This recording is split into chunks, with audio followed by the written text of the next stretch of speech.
Play! Narito na ako, Noli Iyala, kilalanin ang mga nasa likod ng bawat laro. Sa buhay man o sa playing court, game na tayo! Power and Play sa Radyo 5, 92.3 News FM. Power and Play with Noli Iyala.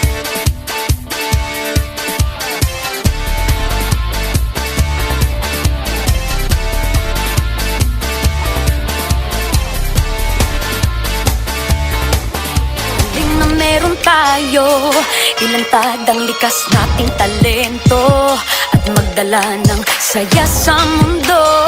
Sa harap ng pagsubok ay di susuko, para sa pangarap tayo'y porsigido. Magpakitang gilas na at magpapatalo, ipag-iwang natin ng Pilipino. Yan ang Pinoy! Mula noon at hanggang ngayon, talento natin ang bida. Mula sa simpleng bakuran hanggang entablado natin ipakita. May pagsubok man ng Pinoy, pinalalakas ng saya. San man tayo sa pulot, sumbesibay, lakay, maniga.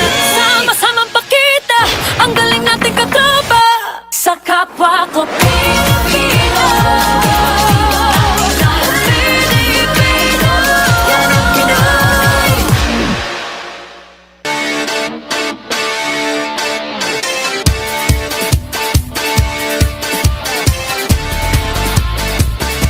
Ang kwento ng Alaska, kwento ng pangarap, kwento ng pakikipaglaban sa larangan ng basketball, kwento ng kagalingan, kwento ng pagmamahal sa PBA. At yung kwentong yan ay magtatapos na.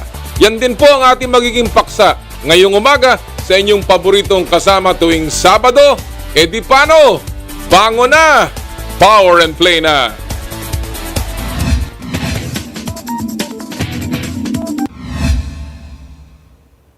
Good morning! Magandang umaga mga kapatid. Nagbabalik po ang Power and Play, hatid sa inyo ng Cherry Loom, ang yerong may aluminum, Cherry Tigo, it's fun to drive, at ng Chooks to Go, ang nag-iisang manok ng bayan, powered by Smart. Kami po ay nagbabalik muli dito sa ating 1PH Studios sa TV5 Network. Magandang umaga po sa lahat ng nakikinig sa atin sa Radyo 5, 92.3 News FM. Lahat po ng mga bumabiyahe ngayon, pauwi o papunta sa inyong mga trabaho, pauwi po ng inyong mga probinsya, magandang umaga po sa inyong lahat. And of course, tayo po ay napapanood simultaneous live sa 1PH on Signal TV. And we'd like to say hello na imbag bigat po sa lahat ng ating po mga kasama sa Ilocos Norte, lalong-lalo na San Esteban, Ilocos Sur. Of course, we're also being seen via live stream sa ating Facebook pages ng 1PH, ng Radyo 5 at ng Power and Play with Noli Iyala. Naku, napakarami po nating pinag-uusapan at pag-uusapan ngayong umagang ito. Mamaya po, makakausap natin ang ating kampiyon sa boxing, si Jerwin Ancajas, dahil may laban po siya next week. Abangan nyo po yan. And of course, ang ating patuloy na pagtutok sa mga NSA na lalaban sa Southeast Asian Games sa taong ito.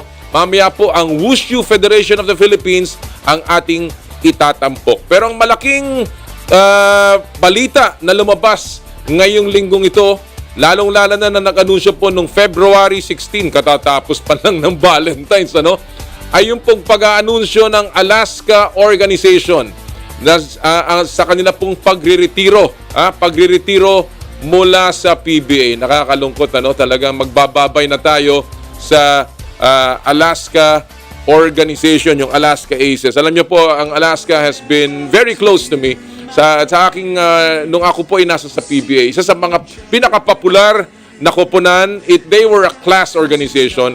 Ang Alaska po ang nagdala ng napakaraming bagay sa PBA, lalong-lalo na on the marketing side. Yung pong mga nakikita nyong paghahagis ng t-shirt, yung mga mascot, yung pong mga palaro sa loob ng venue, yan po ay nagmula sa mga ideya nung siya pa ay chairman ni Wilfred Steven Uitengsu, yung pong may-ari ng Alaska Aces. Sila rin po nagtatag nung tinatawag na PBA properties o yung po naglilisensya ng mga gamit na may tatak PBA. Dahil yan po ang forward-looking vision ni Mr. Fred Uitengsu. Marami po kaming hindi pagkakasang-ayon ni Fred. Pero sa tagal ko pong nakasama sila sa PBA, isa lang po ang alam ko tungkol kay Fred Uitengsu at ng Alaska Organization. Mahal nila ang PBA. Natatandaan ko isang beses, bago pa lang ako mga kapatid, bago pa lang ako, maglalaro dapat kami. First out of town game in a long time sa General Santos City. May mantakin nyo, tawagan ako ni Fred Uitengsu at sinabi sa akin, Commissioner, sigurado ka ba? Hindi ba delikado? Etc. Dahil nung panahon na yun, maraming balita tungkol sa Gensan. Abay, ako'y napatawag sa mayor ng Gensan. Sinabihan ko si Willie Marshall na siguraduhin walang problema. At nung kami po ay naglanding sa Gensan, yun nga, napakaraming sumalubong sa amin, kasama na ang mga armored vehicle. Kaya po kagad tinawagan ko si Fred Uitengsu dahil sabi niya siya lang po ay concerned sa kapakanan ng mga manlalaro. Isa pang beses na natatandaan kong experience ko with Fred Uitengsu ay noong pong kami ay lumalaban na para sa Pilipinas bilang national team kung saan first time naglaro ang PBA sa mga FIBA tournaments. At kaagad tinawagan ako ni Fred Uitengsu at sabi sa akin, Commissioner, madalas ka atang nakatutok ngayon sa national team. Ikaw ba ay Secretary General ng national team o ikaw ay Commissioner? Siloso, pero yun po ang pagmamahal ni Fred Uitengsu sa liga. Kaya po ang kanyang pag-alis ay malaking dagok, malaking kawalan sa PBA. Dahil yung pong kaisa-isang boses, ika nga, na sumisigaw ng pagmamahal at ng pagkakabalanse sa PBA ay tila mawawala.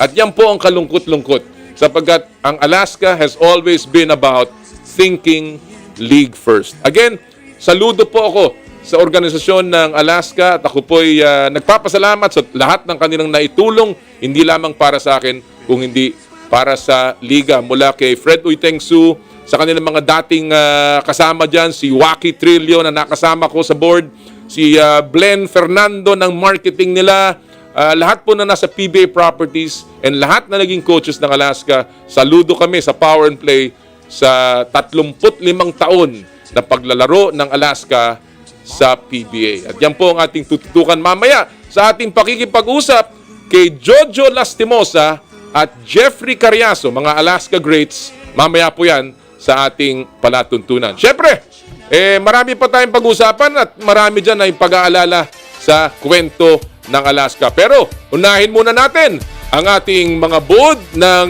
balita sa palakasan sa pamamagitan ng Sports Weekly Highlights.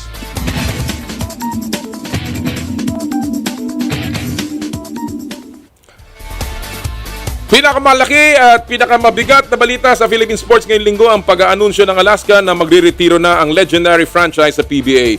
Mismong si Aces owner Fred Uitengsu ang nagkumpirma ng malungkot na balita. Lagpas 3 dekadang naglaro sa liga ang Alaska kung saan napanalunan ng franchise ang 14 na titles kabilang ang isang Grand Slam. Sa ngayon, 5 kumpanya na raw ang interesadong bilhin ng PBA franchise ng Alaska na sinasabing nagkakahalaga ng mahigit 100 milyong piso. Kaugnay pa rin ng Alaska exit, may isa lang daw huling hiling si Uitengsu para sa PBA. Yan ay ang maging level na ulit ang playing field. Umaasa ang Alaska owner na naging mabuti silang halimbawa bilang independent team sa liga. Sana raw ay mag-usap-usap na ang lahat para unahin ang kapakanan ng PBA para maging matagumpay pa ang liga. Sa Olympics naman tayo, umexit na ang pambato ng bansa sa Beijing na si Asa Miller matapos magkasunod na did not finish results sa 2 events. Kawawa naman, sayang. Walang na-clear sa giant slalom at men's slalom si Miller matapos mag-crash sa 2 runs. Tiwala naman ng Philippine Ski and Snowboard Federation na makakababawi si Asa sa mga susunod pang Winter Games. 21 years old pa lang naman ang Olympian at malaking experience din ang nakuha niya sa 2 magkasunod na Olympiada. From one Olympian to another, balik bansa si Yuka Saso para paghandaan ang Southeast Asian leg ng LPGA. Mananatili sa bansa ang world number 7 hanggang February 27 bago lumipad pa Singapore at Thailand sa pagpapatuloy ng tour. Matatanda ang pinili ni Saso ang Japanese nationality dahil sa dual citizenship rule ng Japan.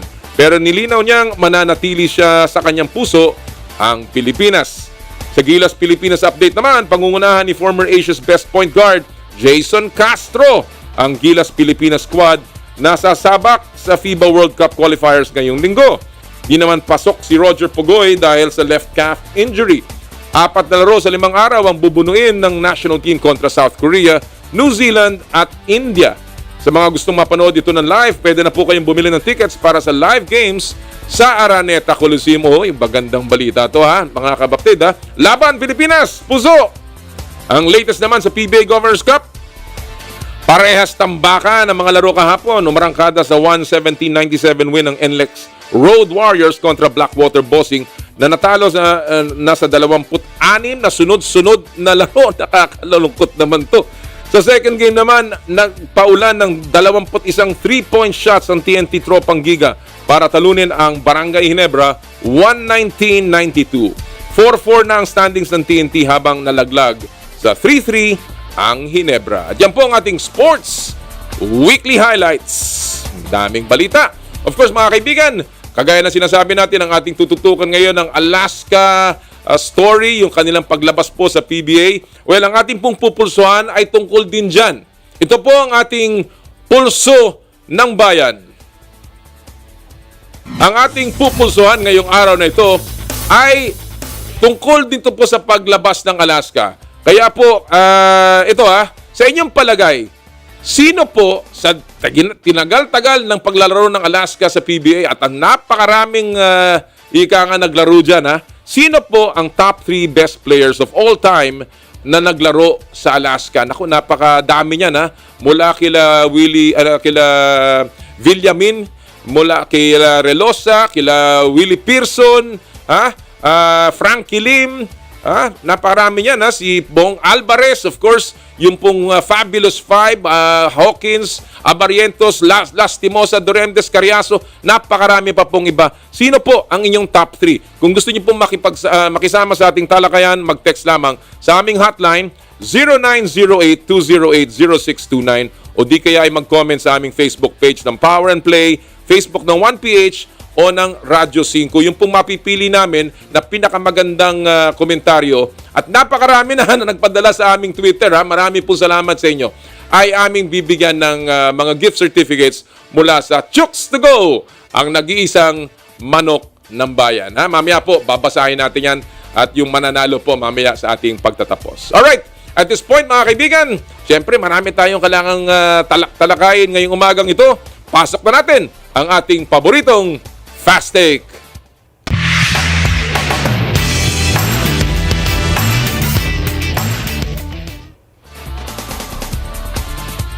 At ang Fast Take ay hatid sa inyo ng Cherry Tigo. It's fun to drive. Kasama po natin ngayong umagang ito, mga balik Fast Takers, magkapatid na ating laging sinusundan sa social media and of course sa kanilang panunulat sa kanilang mga organisasyon.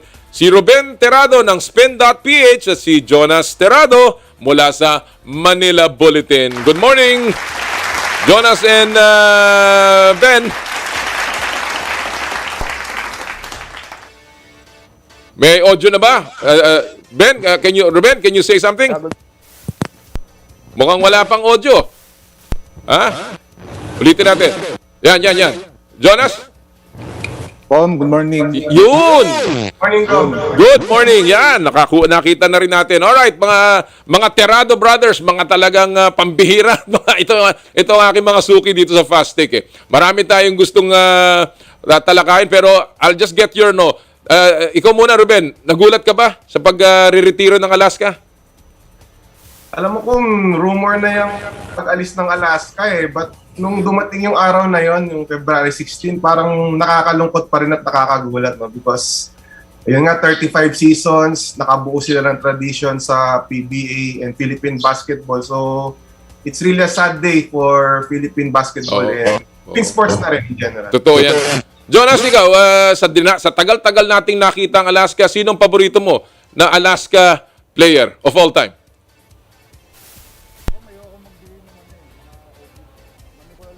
Medyo hindi natin naririnig si Jonas, Hindi natin nakukuha yung audio niya. Jonas?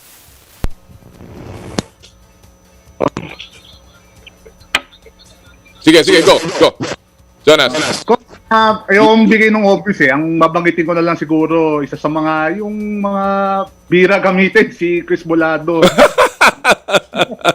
Kasi, ganun kami yung Alaska eh. Kahit yung mga hindi ginagamit, kilala din ng mga tao. Tsaka syempre si Bolado, parang lucky charm kumbaga nung Alaska nun eh. Lucky Bolado, ika nga, Lucky Bolado. May nagsabi nga sa akin, si Rob Duwat daw ang kanyang paborito eh. Ang dami talaga niyan, ang dami mga player niyan, at talagang minsan nakakalungkot na isipin na mawawala na yung prangkisang yon. Alright, Jonas and Ruben, tuloy-tuloy tayo sa ating fast take. Alam niyo ang laro dito, walang tama, walang maling sagot. Of course, ito'y opinion nyo at ito ang mahalaga. Bato-bato sa langit, tamaan, huwag magagalit. We will give you 1 minute sa inyong mga sagot sa ating 3 issue ngayong umagang ito. Konektado sa pagbibitiw ng Alaska mula sa PBA. Alright, ito ang ating unang fast take issue of the morning. Papaano dapat mag-respond ang PBA sa biglang pagkalas ng Alaska franchise sa liga? Meron ba silang dapat gawin agad-agad? Ikaw ang unahin ko muna. Jonas, 1 minute. Go! Ma'am, sa tingin ko yung dahil alis na ngayon Alaska, siguro unang munang gawin ng PBA is i-freeze muna yung lineup ng Alaska na hindi na sila papayagang gumawa ng mga trades or even siguro free agent signings unless kailangan. Tsaka siyempre tulungan din nila yung Alaska na makahanap ng bibili ng team na yung for the good reasons. Mamaya babanggitin ko rin yun. Pero yun nga, it has to be done the right way na maging maayos yung pag-alis ng Alaska at maging maayos yung transition sa possibly a new team or yung mga pag-disperse ng mga players if kailangan gawin yun. On the other hand, siguro kailangan din magkaroon ng soul searching din ng PBA na why a respectable team like Alaska is going to leave the PBA. Excellent points, Jonas. Talagang mahalaga yung mga sinasabi mong yan, lalong-lalo na yung sinabi mo tungkol sa mga players. Same issue. Ruben, paano dapat mag-respond ang PBA sa biglang pagkakalas ng Alaska mula sa liga? Again, yung agad-agad na kailangan nilang gawin. 1 minute, Ruben. Go! I think yung sinabi ni Mr. Uy Tengsu with regards to think league first. I think yun yung kong una nilang gawin. I agree with Jonas na I think the league needs some soul searching kasi nga Alaska yan eh. It's one of the most proud franchises in the PBA and then mawawala sila. And every time a team naaalis na may proud franchise, may proud history, kailangan talagang upuan yan at pag-aralan kung ano nga ba nangyari. And of course, may point din naman si Mr. Uy Tengsu no? I think there's more to the decision of Alaska than just the business side. And for a proud franchise, no, yung hindi pa sila nag-champion since 2013 I'm sure at a point magsasawa rin yung team no? So they're spending millions and millions just to maintain a team pero slim chances of winning. So I think yung sinabi ni Mr. Uy Tengsu kailangang upuan ng PBA no, moving forward. Well, tama yan. Tama ang sinabi mo, Ruben. Ako, same thing. I think a moratorium on signings, on trades should be done immediately. Of course, securing all contracts, siguraduhin lang na lahat ay protektado, lalong-lalo na sa kuponan. Pero, of course, yung sinasabi nyong, ano ba nangyari dito? Anyari ba? Diba? But more importantly sa akin, isa lang, maliit na bagay. Meron na bang official statement ng PBA? Meron na ba sinabi sila, maliban sa sinabi nilang, we are sad that this happened? Gusto ko lang maintindihan. Alam nyo, pinag-uusapan kagad dito yung kapalit Parang gusto nyo nang umalis yung Alaska Meron na bang sinabi ang PBA tungkol sa opisyal na pahayag para naman pasalamatan ang Alaska? I hope they will really consider that because that's the way gentlemen treat each other. Alright, pangalawa nating issue dito ngayong umaga. Ito ang ating tanong, isolated case lang ba itong Alaska? O dapat na bang mangamba ang PBA na baka may sumunod pang teams nakakalas. I'll begin with you, Ruben. 1 minute, go! I don't believe na this is an isolated case. No? Alaska has a solid fan base and every time, potentially losing that fan base should be a concern sa liga. And I think granting na ang talagang reason ng Alaska is the business side. Medyo talagang concern yan dahil nga, una, nasa pandemic pa tayo.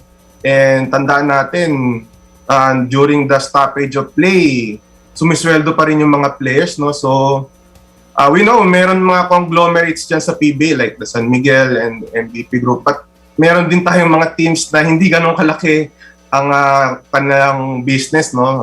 The Rain or Shines, the Northports, mga ganun. And I think this should be a concern moving forward na I think the PBA should find ways to how na magiging viable yung pagbuo ng team moving forward dito sa ating pandemic. Viable pati na rin dun sa incoming team. So, I think this is not an isolated case po. Well, very strong words mula kay sa'yo, Ruben. And I can certainly agree with you at I'm sure marami ka pang alam. Jonas, same issue. Isolated case lang ba itong Alaska o dapat bang mangamba ang leadership ng PBA na baka may sumunod pang iba pang mga teams? 1 minute, Jonas. Go! I would like to believe na may part dito is an isolated case kasi I think if Mr. Uitengsu has control of the company instead of the Dutch company, I think he would like to stay for as long as he wants kahit na yung competitiveness ng PBA mahirap or if he has the enough resources to build the teams like he had in the 90s. But at the same time, nakaka-worry din yan dahil if a team like Alaska decides to leave the PBA with all that reputation and history, kung ako ng team, siguro mag-iisip ako ba, kaya ko bang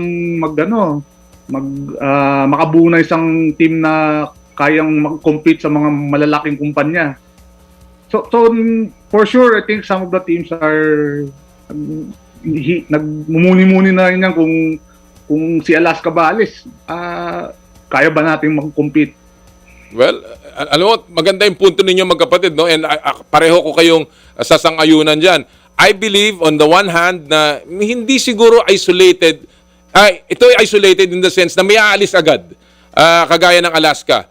Sa tingin ko, ang PBA is still prestigious. Ito ang only game in town and I think teams would like to stay dahil mahirap pumasok dyan. Pero isolated ba itong kasong ito in terms of the thinking behind the decision?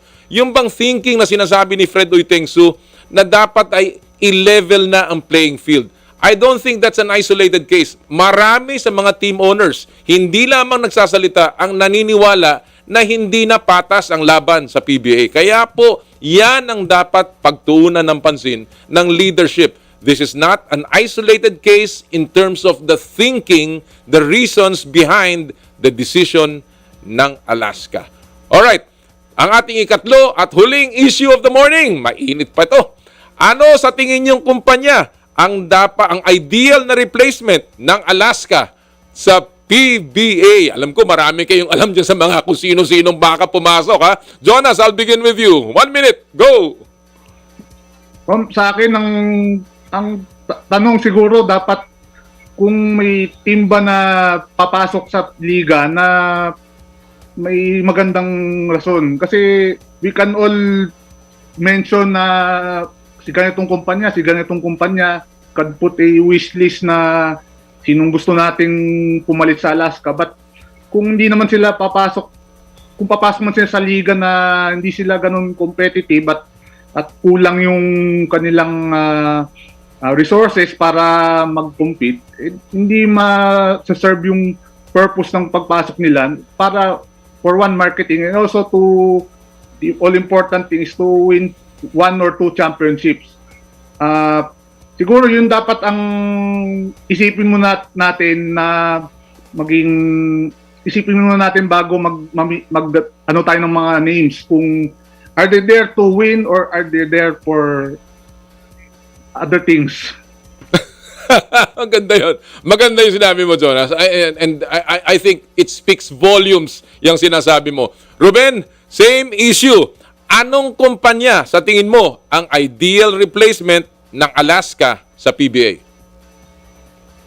I'm tempted to say yung Chooks to Go, no, yung isa sa mga sponsor ng yung program. Because of their willingness to spend sa basketball. They've been organizing 3x3 leagues, sponsoring other leagues, and bankrolling yung national team, no, particularly sa 3x3. But the question now is, paano kung pumasok sila sa PBA? Will that continue? So I think, ayun din ang question ko, tingin ko eh.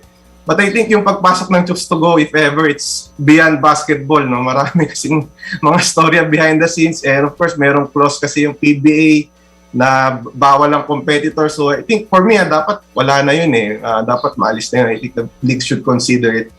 But siguro, outside Chooks to Go, I think pipili ako ng company na bukod sa may resources, may experience na to handle a basketball team because it's not that easy. And siguro I'm picking Happy because of their tradition, their winning culture din nung time sa PBL and the D-League.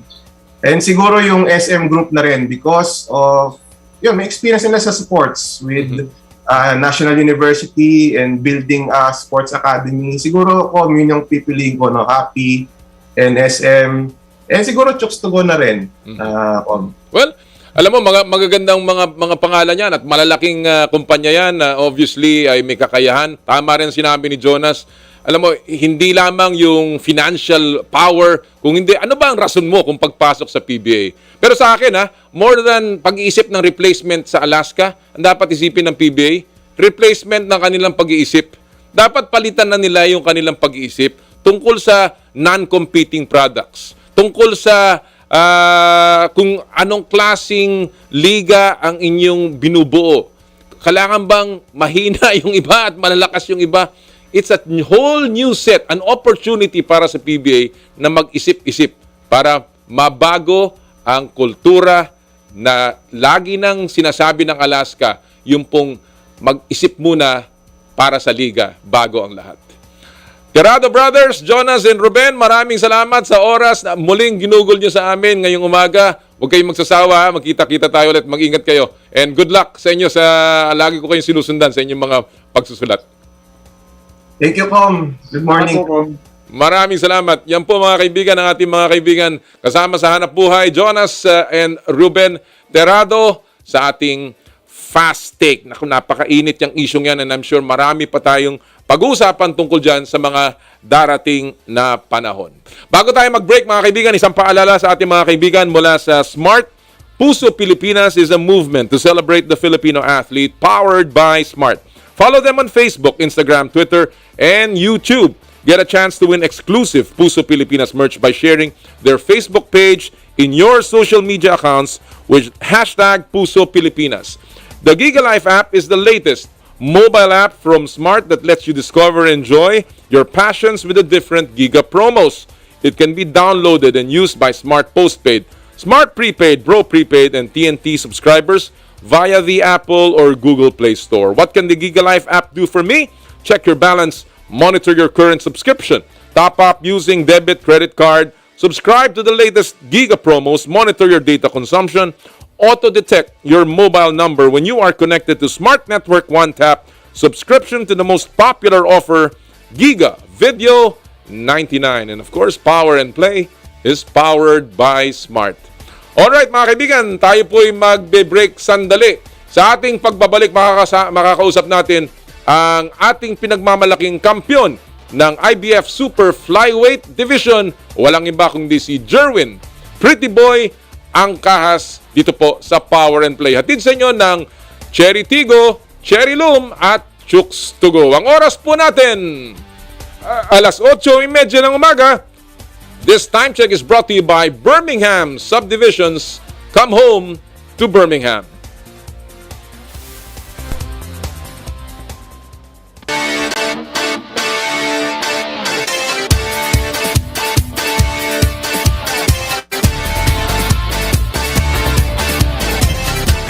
I dare to dream big,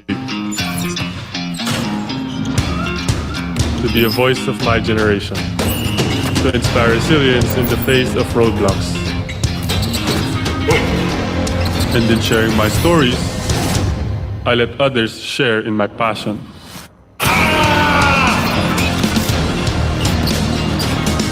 Follow Kai's stories on Twitter and share yours with Smart Double Giga Stories.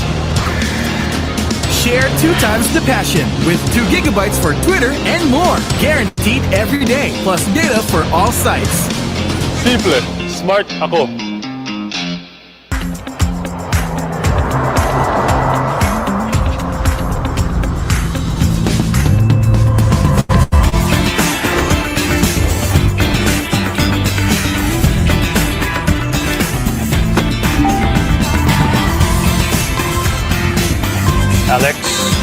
Alex, are you ready to have some fun on your first driving lesson?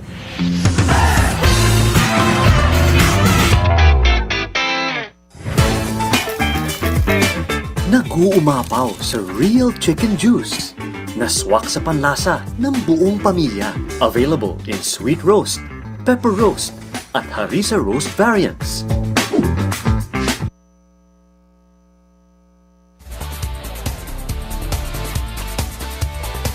Basta man siya, di kailangan ng mamahaling panlaba. Sa surf, linis ay todo at aming best ever bango. Ang surf na gamit nyo na with our best ever bango. Sa surf, linis ay todo at aming best ever bango. Ang surf na gamit nyo, todo linis at aming best ever bango.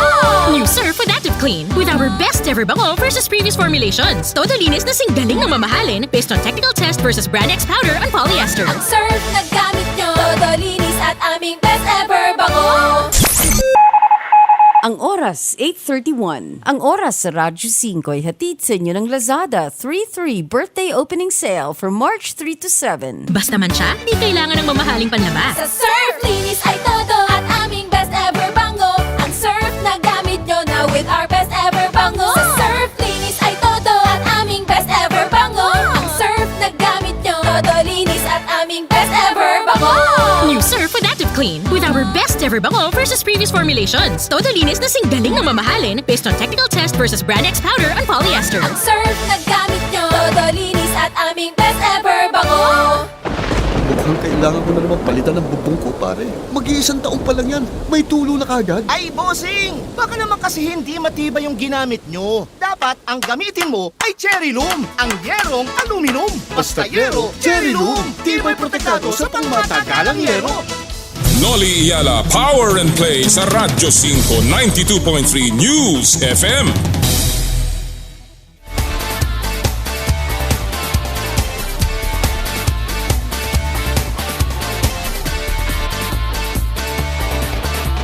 Magandang umaga sa inyong lahat. Nagbabalik po ang Power and Play sa 1PH at sa Radyo 5. Ngayon po mga kaibigan, ang ating mga kasama ay ang pangalawa sa pinakamahabang nagahari sa mundo ng boxing. At siya po ay ating pinagmamalaki at siya rin po ay may laban sa susunod na linggo. Kaya po makakasama natin siya ngayon. Walang iba kung hindi ang the reigning IBF Super Flyweight Champion of the World, Jerwin Pretty Boy Ancajas. Magandang umaga, Jerwin.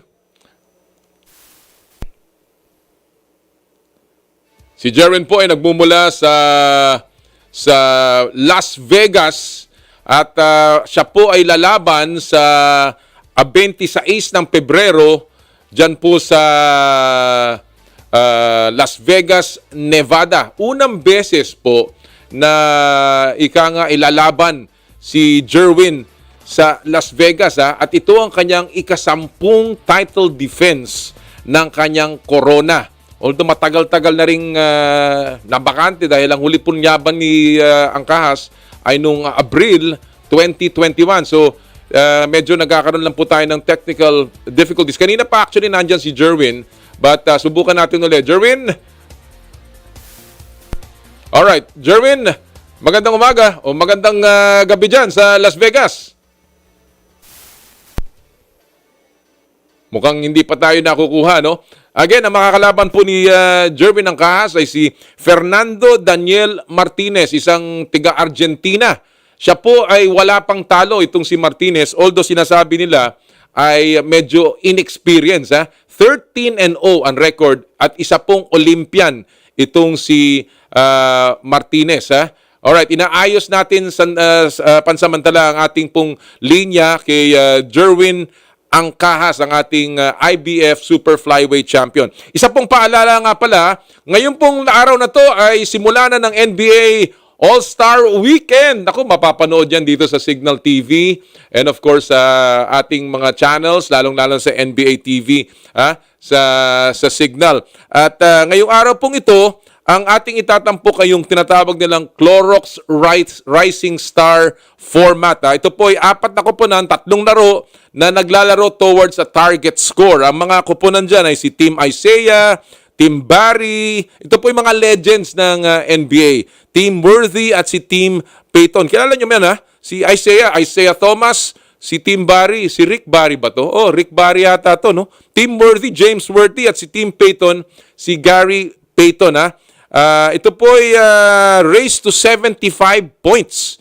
At ang mga player dito ay mga bagito, katulad nila LaMelo Ball, si Cade Cunningham, Anthony Edwards, Evan Mobley, at marami pang iba.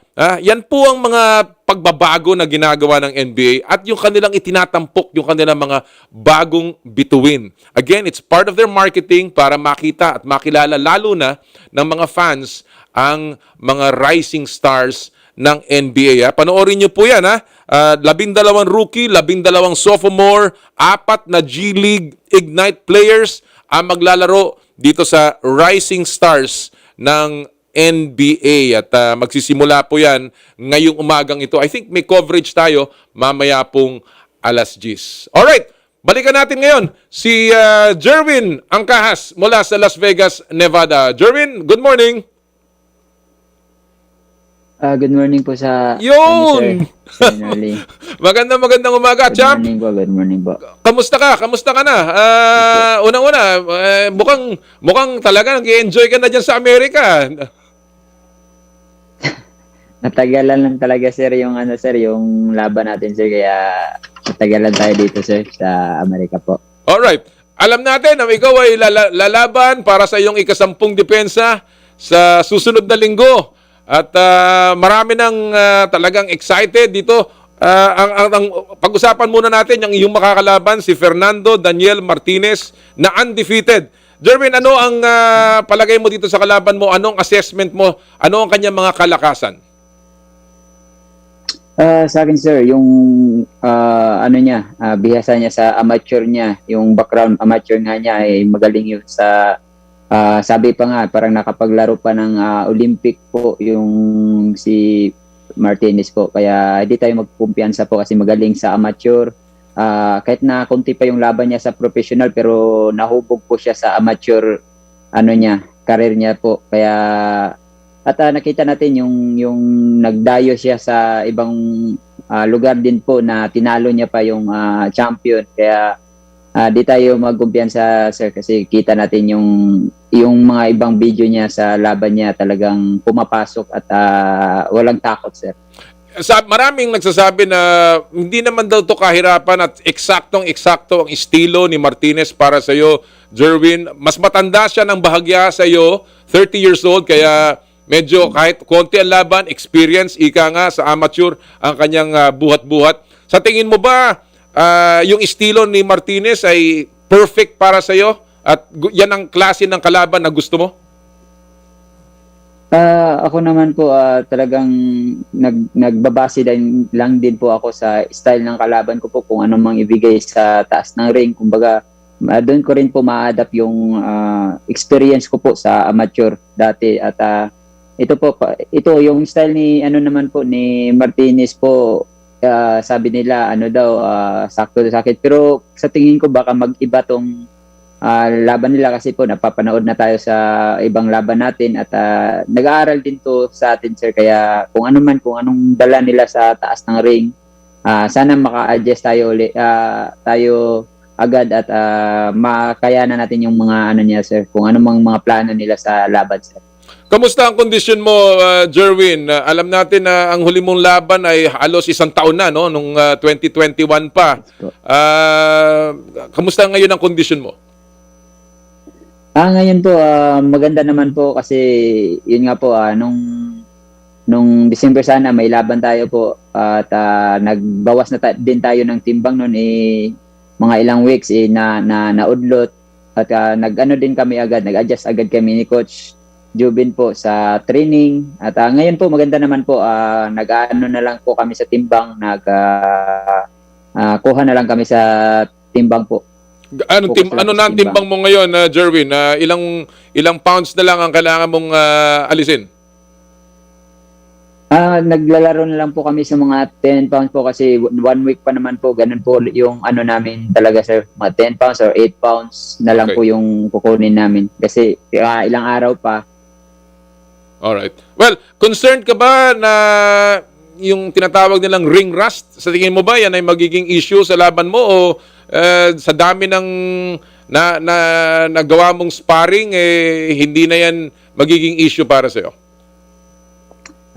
Nung last laban ko po talagang yun yung experience ko talaga na kahit na yung tuloy-tuloy ka nag-iensayo pero matagal ka nakalaban, iba pa rin yung talagang totoong laban po talaga. Kumbaga nung last laban ko, yun yung experience ko at alam ko na kung anong round ka mapapagod at kung anong round ka babalik yung stamina mo, kaya doon po malaking tulong sa akin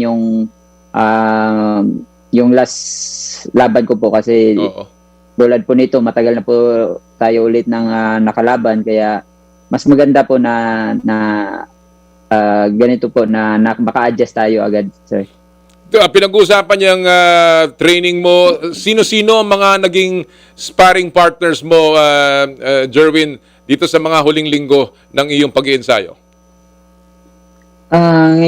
Ngayon po si Jonas at nung nakaraan po si Gio Santissima po at nung nandun pa po kami sa LA po, sila Jade Bornia po, sila din po yung tumulong sa amin doon. At nga dito sa LA, dito na kami sa Las Vegas, si Jonas at saka si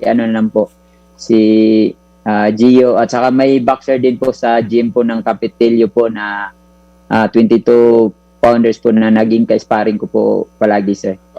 Tila laki ng tulong sa iyo ni Jonas Sultan, Jerwin. Kamusta ba si Jonas at ngayon ay talagang full support siya sa iyo? Tulad po nung nakaraan, sir, nagpasalamat pa rin po kami palagi po sa tulong po ni Jonas po sa amin at gano'n lang po talaga kami, sir, na nagtutulungan lang din po kung sinong may laban at lalo na ngayon, nung nakaraan kami yung nagtumulong sa kanya, ngayon naman siya yung tumulong, kaya maganda yung namin, sir. Maganda yung resulta, sir. Okay. Ito ang una mong laban sa Las Vegas. Sa tagal-tagal mong lumalaban, finally, ikaw ay magkakaroon ng pagkakataong tumungtong sa isang ring sa Las Vegas. Ano ang pakiramdam? Ikaw ba ay kinakabahan? Na, siyempre, alam naman natin Las Vegas, kapital yan ng sugal at napakaraming media, napakaraming celebrity. Ano ang pakiramdam mo na finally lalaban ka sa Las Vegas, Nevada? Ang una-una po talaga nung nalaman ko na makalaban ako dito sa Las Vegas, napakasaya ko po kasi siguro sa bawat boksingero sa Pilipinas po nangangarap na makalaban po dito sa Las Vegas. At ngayon po nabigyan ako ng pagkakataon na makalaban dito sa Las Vegas. Talagang excited po ako kasi yun nga po, isang pangarap din po na natupad na makalaban dito sa Las Vegas po at sana po mapakita ko yung best ko dito po sa lugar ng Las Vegas po. Alam natin na ikaw ngayon ang second longest reigning champion ng mundo. Second lamang sa isang Thai fighter. Of course, pagkatapos na tinalo ni Mark Magsayo si Gary Russell. Kaya ikaw ngayon ang second longest reigning champion sa boxing. Ito ba'y dagdag pressure para sa iyo, Jerwin, na panataliin itong record na to? Do you feel an added pressure? Opo, nakaka-pressure din po kasi yun nga po, mga lawa po tayo sa matagal na nagawak ng titulo po at pero hindi ko muna iniisip yun sir, talagang yung inaano ko lang talaga, ginawa ko na lang motivation na sana mapanatili ko pa yung title na to at maidipinsa ko pa yung title na to sir. Well, pinag-uusapan ng defense. Ito ay ikasampu mong title defense, Jerwin. Pero sabi nga natin, first time mo sa Las Vegas. Meron ka bang parang pakiramdam na hindi ka binibigyan ng ganong klaseng respeto despite the fact na ikaw ang second longest reigning champion in the world, ang tagal mo ng kampiyon ng super flyweight, parang hindi ganon ang level ng binibigay sa yung respeto ng mundo ng boxing? Sa akin po talaga sir, ano lang talaga ako sir sa nag-focus ako sa kung ano mang ano ako sir sa narating ko ngayon sa pagdidepensa ko at talagang kami po talagang matagal na po talaga kami naghangad talaga ng unification at di ko talaga alam sir kung at sobrang hirap talaga makahanap ng unification sir kasi yun nga yung ibang champion po nasa ibang promoter at hindi naman ibibigay agad nung promoter po yung mga boxer din nila, hindi nila agad ilalaban. Kami po naghintay lang talaga kami ng timing po at nagpapasalamat lang po ako talaga na at least ngayon po napanatili ko po yung title na pang 10 depensa po. Oo. Well, ako sa akin palagay, you are still one of the best in the business at obviously sa tagal mong hinahawakan ng corona ay yan ay pagpapakita kung gaano ka kagaling. But of course, ang laban, hindi natin gustong pangunahan itong laban na to, pero ang lagi natin tinitingnan ay yung laban, sabi mo nga, unification kay Iwaka. Ito ba ay sa tingin mo laban na finally magbibigay sa iyo ng, kumbaga, legacy mo, yung sesimentohan na ang lugar mo sa mundo ng boxing? Itong laban na to kay Fernando Martinez po, talagang hindi ko binabaliwala po talaga kasi parang ito yung susi ko sa makalaban doon kay Iyoka po. Ito din talaga yung kumbaga nag-motivate sa akin na kailangan kong lagpasan tong kay Martinez para doon kay Iyoka po.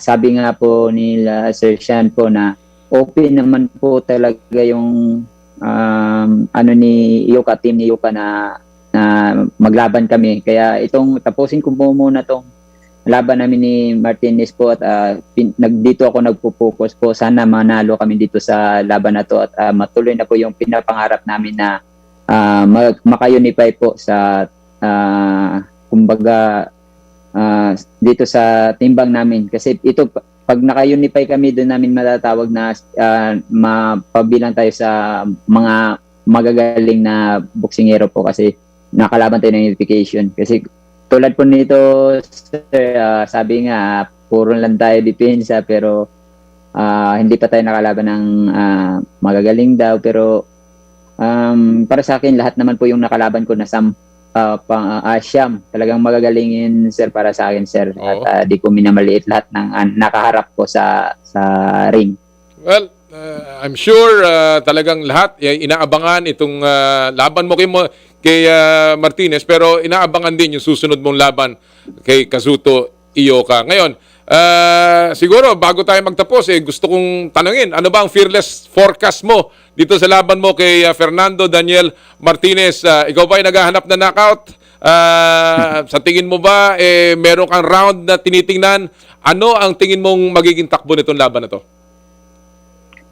Sa akin, sir, kung may pagkakataon ako na kung halimbawa po may butas ako na makita na saan siya pwedeng patamaan, mapabagsak, kailangan natin na gawin, sir, kung sakaling mayroon tayo, sir. Kasi yun din po yung gagawin niya sa atin po. Kung makahanap sila ng butas sa atin na kung paano tayo tutumbahin din po tayo nung kalaban. Kaya sa akin, sir, siguro, pero nag-iisip ang ano na namin talaga, sir, yung sa utak lang namin na maano namin yung laban, malusutan tong laban na to at depende na po sa sitwasyon po sa taas ng ring. Pero sa akin sir, kung may pagkakataon akong maka-knockout sir, gagawin ko po. Alright. Well, huling mensahe mo para sa iyong mga fans, Jerwin, sa isang linggo bago ang iyong laban, ano ang mensahe mo sa buong Pilipinas? Yun pa rin po, yung pagdadasal po, suporta po, yun po yung kailangan po namin sa lahat po ng laban namin at sa family po namin, nagpapasalamat kami palagi sa kanila sa suporta kahit malayo kami at sa inyo din po, maraming salamat po sa pagkakataon po nito na at least makaano kami makahingi kami ng suporta sa buong sa sumusuporta sa boxing po sa Pilipinas po na ito po sa isang linggo na lang lalaban na kami at sana maipanalo natin at maidipinsa pa natin yung title po para sa karangalan ng bansa. Walang kaduda-duda, Jerwin. Ako ay magdarasal. Kami lahat ay siguradong susuporta sa iyong laban next week. Good luck, Jerwin, at salamat sa iyong pagpapaunlak. Hope to see you soon. At sana ay makabalik ka dito sa aming programa. Maraming salamat. Salamat po, sir. Mga kaibigan, ang ating IBF Super Flyweight Champion of the World, Jerwin Pretty Boy Ancajas. Abangan nyo po yung laban niya. Next week na po yan, laban kay Fernando Martinez. Magandang laban yan. And of course, yan ay ating inaasahang magiging susi patungo sa isang big fight laban kay Ioka. Alright, bago tayo mag-gap, silipin muna natin ang ating mga trending videos at pop culture sa mundo ng palakasan dito po sa ating Stop and Pop.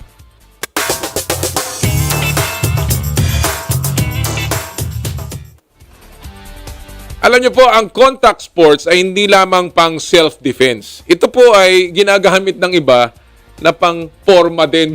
Pwede rin pang-impress ng kadate. Panoorin niyo po to. Siguro nangyari to nung panahon ng Valentine's, ha? Parang si Kuya, yan ha, makikita niyo ha, naglalaro sa isang recreational center, ha? Hindi lang basta na triple ang high score sa isang arcade machine, ha?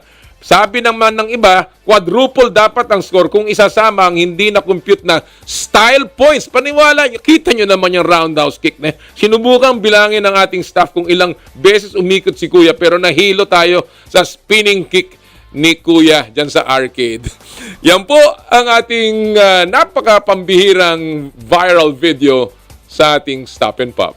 Alright mga kaibigan, we will take a quick break. Sa amin pong babalik, muli natin pag-uusapan ang kwento ng Alaska kasama ng mga Alaska greats Jojo Lastimosa at Jeff Cariaso dito po sa Power and Play. Hatid sa inyo ng Cherry Loom, Cherry Tigo at ng Chooks to Go. Ang oras po natin, 6 na minuto na lamang bago mag alas 9 ng umaga. This time check is brought to you by Birmingham Subdivisions. Come home to Birmingham.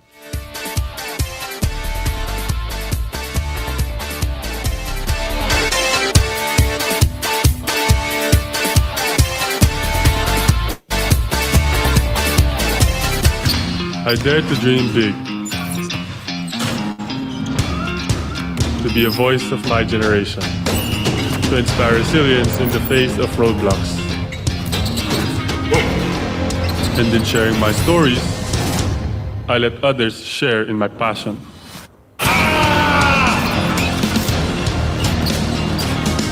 Follow Kai Stories on Twitter and share yours. With Smart Double Giga Stories. Share 2 times the passion with 2 gigabytes for Twitter and more. Guaranteed every day, plus data for all sites. Simple, smart ako.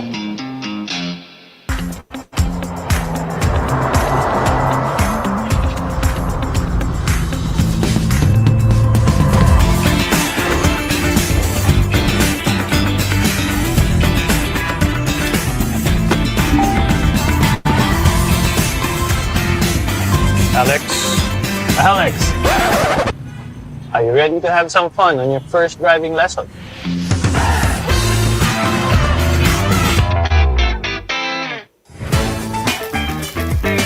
Nag-uumapaw sa real chicken juice na swak sa panlasa ng buong pamilya.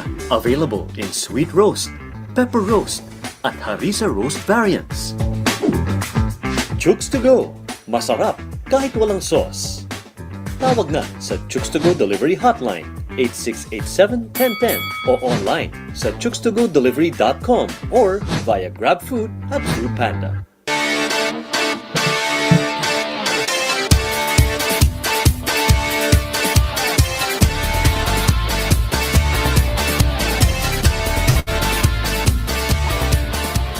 Basta man siya, di kailangan ng mamahaling panlaba. Sa Surf, linis ay todo at aming best ever bango. Ang Surf na gamit nyo na with our best ever bango. Sa Surf, linis ay todo at aming best ever bango. Ang Surf na gamit nyo, todo linis at aming best ever bango.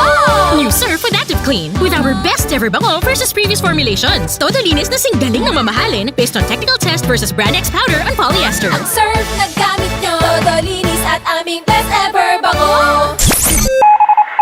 Ang oras, 8:55. Basta man siya, di kailangan ng mamahaling panlaba. Sa Surf, linis ay todo at aming best ever bango. Ang Surf na gamit nyo na with our best ever bango. Sa Surf, linis ay todo at aming best ever bango. Ang Surf na gamit nyo, todo linis at aming best ever bango. New Surf with Active Clean with our best ever bango versus previous formulations. Todo linis na singgaling na mamahalin based on technical test versus Brand X powder and polyester. Ang Surf na gamit nyo, todo linis at aming best ever bango. Mukhang kailangan ko na naman palitan ng bubong ko, pare. Mag-iisang taon pa lang yan. May tulo na kagad. Ay, bossing! Baka naman kasi hindi matibay yung ginamit nyo. Dapat ang gamitin mo ay cherry loom, ang yerong aluminum. Basta yero, cherry loom. Tibay protektado sa pangmatagalang yero. Broadcasting live from TV5 Media Center. 25,000 watts ng balita, impormasyon, serbisyo, DWFM, Radyo 5, 92.3, News FM. Power and Play. Game na sa Radyo 5 92.3 News FM.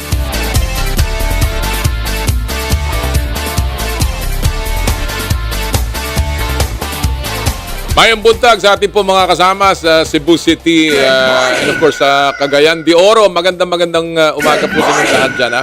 Gusto ko po magpasalamat ngayon sa puntong ito sa lahat po ng tagapagtaguyod ng Power and Play. Marami po salamat of course sa Cherry Loom, ang yerong may aluminum. Sa ganitong pabago-bago ang panahon, mga kababayan, sobrang init tapos biglang uulan. Kailangan natin ng matibay at protektadong bubong. Dapat ang bubong ay yerong may aluminum. Kapag may aluminum, tsak na pang matagalan. At isa lang ang alam kong dekalidad na yerong may aluminum, yan ang Cherry Loom, tibay protektado sa pang matagalang yero. Cherry Loom, ang yerong may aluminum. Thank you also, of course, Cherry Tigo. Saluhin ang swerteng hatid ng Year of the Tiger. On a brand new Tigo 2 Pro crossover. Ang ganda nito.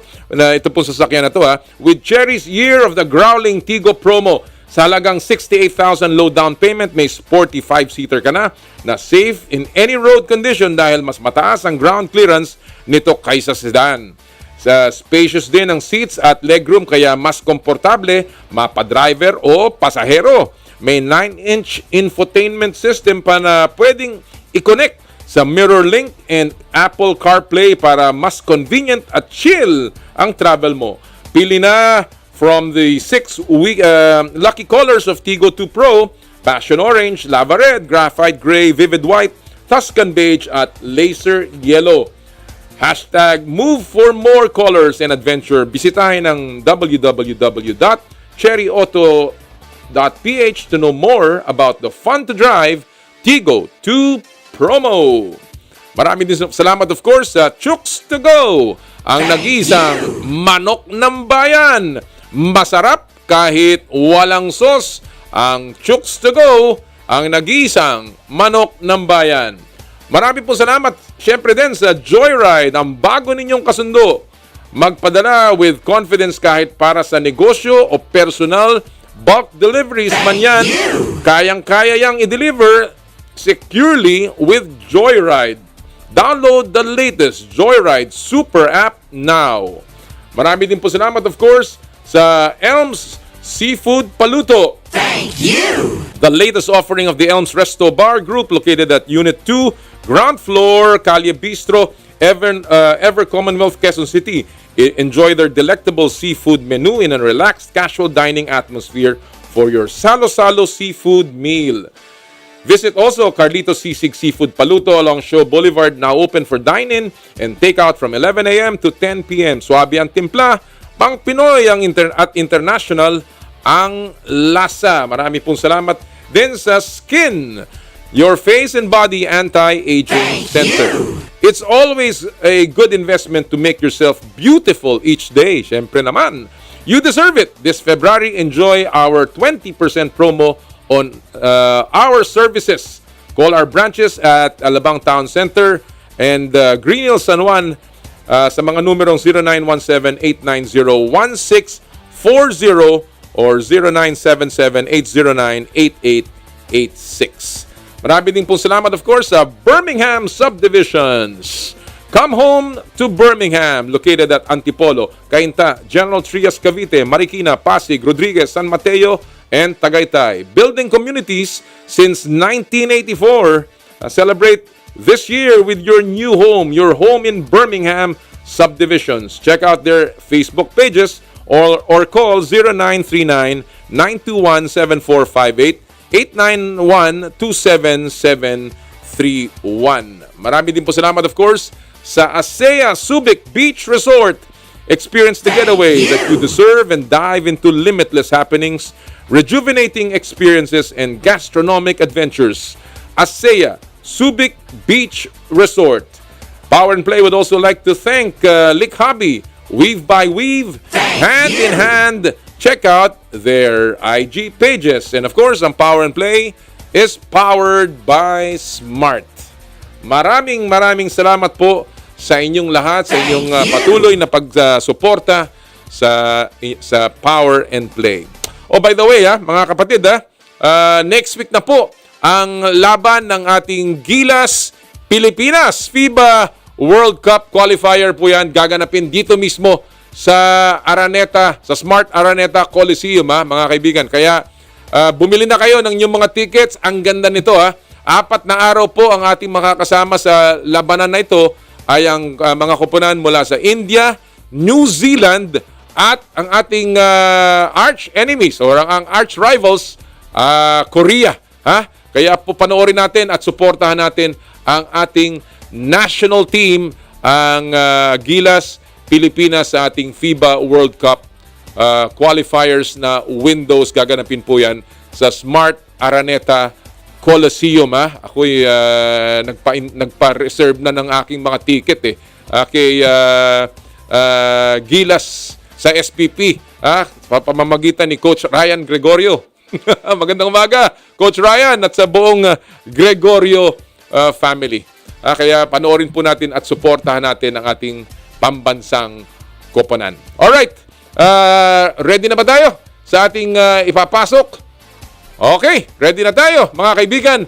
Ang ating pong ihahatid ngayon sa inyo ay ang ating pakikipag-usap sa dalawa sa haligi ng naging dynastic run ng Alaska doon pong dekada 90.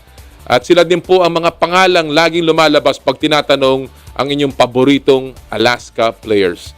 I spoke with Jojo Lastimosa, ang star player ng Alaska, at ngayon head coach naman na si Jeff Cariaso kahapon tungkol sa desisyon ng Alaskang umalis at ang kanilang mga alaala tungkol sa Alaska. Ito po ang ating panayam with two of Alaska's greatest players, Jojo Lastimosa and Jeffrey Cariaso. At kasama po natin ngayon, as promised, ang mga Alaska greats. Coaches Jojo Lastimosa and Jeff Cariaso. Magandang araw. Gentlemen, thank you for joining us in Power and Play. Yeah. Good evening, Carl. Thanks for having me. Well, first things first, and obviously, the big topic today, this week, that has really shocked so many fans, especially ng Alaska, is the decision of management to leave the PBA because of business considerations. I will begin with you, Coach Jeff. How was the news broken to you and to the team?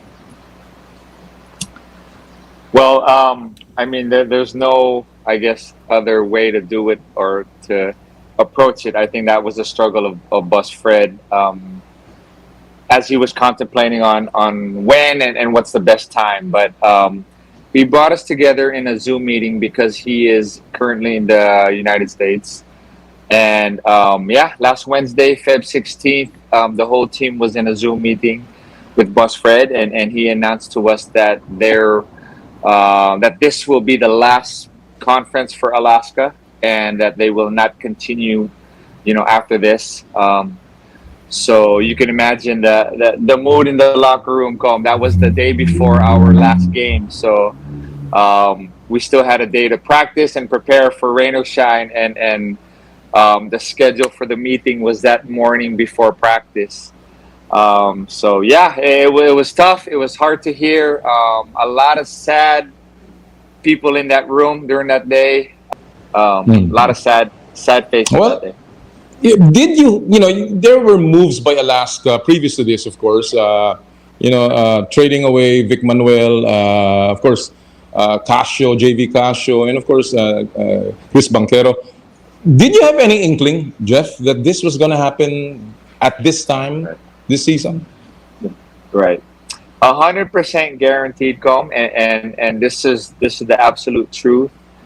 There was no connection on our end when we were making moves that this would happen. There was no notion or no understanding that this was eventually going to happen, so we had to make these particular moves.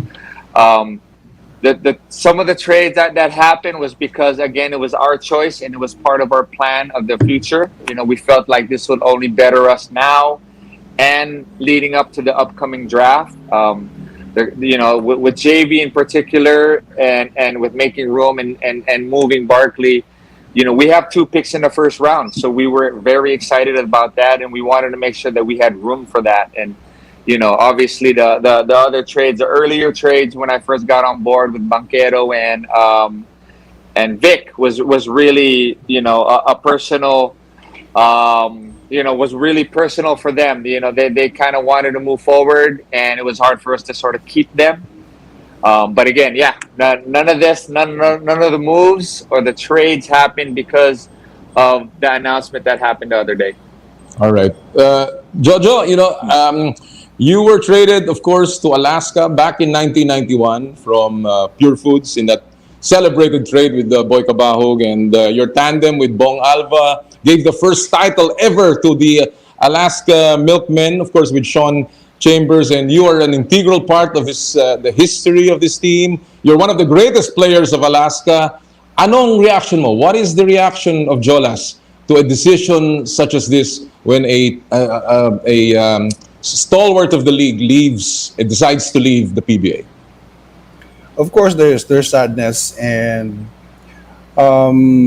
pero yung hindi ako nagulat na mangyari to. So, but because ever since Fred sold his stake on the company, there are already rumors that there's a timeline for the franchise to play in the PBA, and my God, they sold it when 10 years ago or 12 years ago. Ang bilis nga ng panahon eh. Pero we were hearing all these things na this is what's gonna happen, this is gonna happen, and even way back I was still in Alaska, siguro mga 2014, but they were saying no, it's not gonna happen, and now it happened, and of course I'm sad, but I know eventually Fred's gonna move on to the next phase of his life. I don't know what his plans are, but definitely there's sadness. Alam mo, tama ka, Joe, no? Of course, Alaska was sold in 2012 to the Royal Friedman Campina, a Dutch dairy giant, and 10 years after, exactly, March when it was announced, and March again, nearing March when this thing happened. 10 years. I have the same feeling, but of course we cannot confirm that. But again, it is what it is. But Joe, you were part of that dynastic reign ng Alaska, together with, of course, Jeff Cariaso. You won with Bong and the Poch and Johnny, and that start of that dynastic reign. Meron laging sinasabi si Fred Uytengsu in his statement, winning with integrity. How was that culture built sa inyo during that time? Were you already feeling that particular culture in Alaska? Oh yes. In fact, kasi just like when Fred says something about integrity, it means not going around the contracts that you agree with the company. You know what I mean? And if you can't play a certain player because the cap is already maxed out, there's no way for a player to stay behind. Okay, that's with Alaska, and I'm one of the victims of that.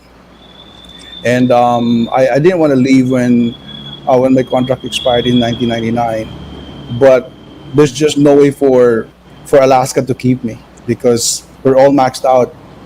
And but with Alaska, when Fred says integrity, there's transparency, there's honesty, and if I had to go just because he's firm on his beliefs, I can agree with that. With heavy hearts. When I left Alaska in '99, I spoke to Fred at the office to say my goodbyes to him and the marketing people that I'm close with.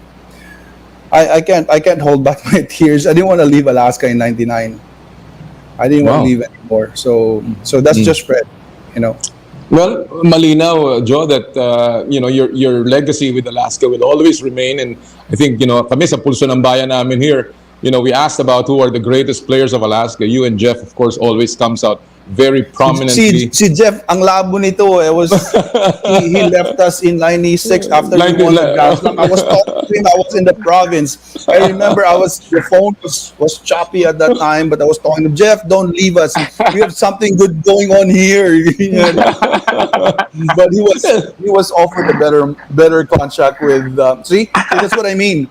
If we had some money to pay Jeff on that negotiation, we would have kept Jeff. If it was some other team, we would have kept Jeff in for a longer time. Jeff, is that true? Is that true? Let me add to this, okay? Let me add to this. Honestly, what I received as an offer sheet, I wasn't asking for at Alaska. I think at that time, it being only my third year, I was still growing and maturing and learning from Jojo and Johnny and Bong. I'm not going to ask for that amount, going into my third year, my second contract. But I thought that what I was hoping for, what I was negotiating for was fair. And, Joe, you know the story. When you negotiate and you come into the meeting with a yellow pad and it's folded in the back pocket, and then that's what they show you as the offer. And how are you going to be treated? How are you going to be expected? How do you expect to think that they really want to keep you? So are you telling me you negotiated your own contract? Wala kang agent during that time? I had someone speaking for me, honestly. Yung tito ni Merwin, diba? Si Tito Boy. Yeah, siya yung nakikipag-usap. Pero, it wasn't my agent. He was just like my godfather. But come on, when you talk about that, gentlemen, how is Fred? How was Fred as a team owner, insofar as that is concerned? I mean, was he generous to a point where you guys would say, okay, but I'm there are certain concessions I can give up, or was he really the kind of guy that, hey, this is the culture I want to build, and I'm sorry, that's it for you guys? How was he, Joe? Fred is a straight shooter. It's just black and white. There's no gray area with Fred.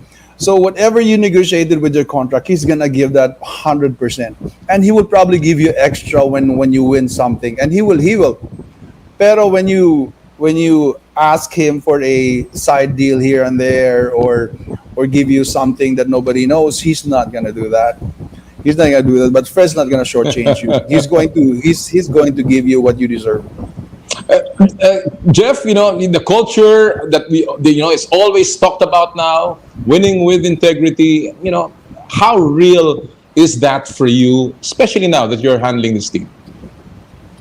It still lives on, and that's one thing I love about being a part of this organization is it's still there.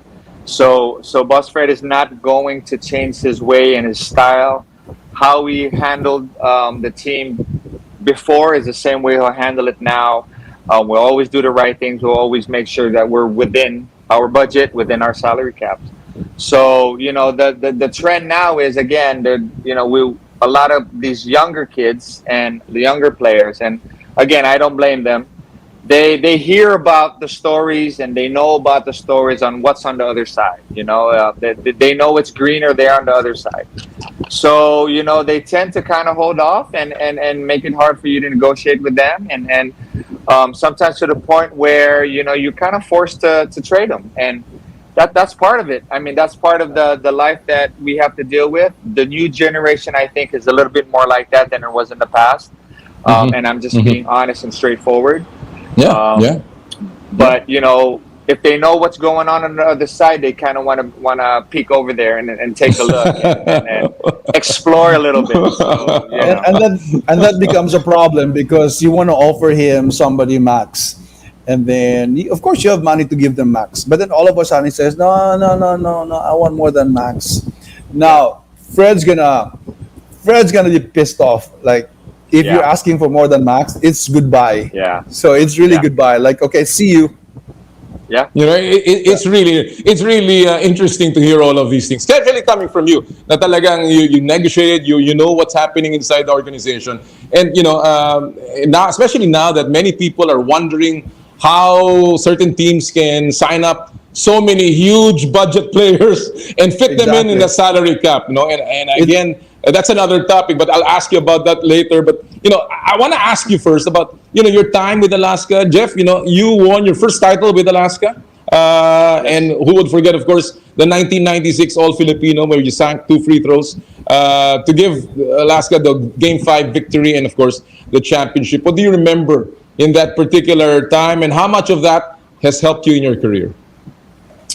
Well, I was spoiled during that time, Com. So what I remember is really just a lot of winning, and obviously Jojo was a big part of that. I just kind of played my role, played hard, and defended. So that's one thing about that team. Everyone understood their roles, and everyone played it to the best of their abilities, and we were unselfish and we were close. So I think that helped.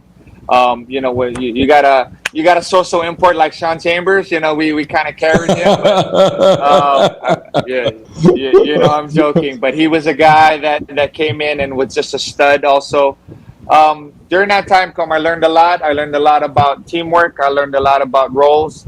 I learned a lot about how to handle adversity, challenges each and every, and it's just really preparation.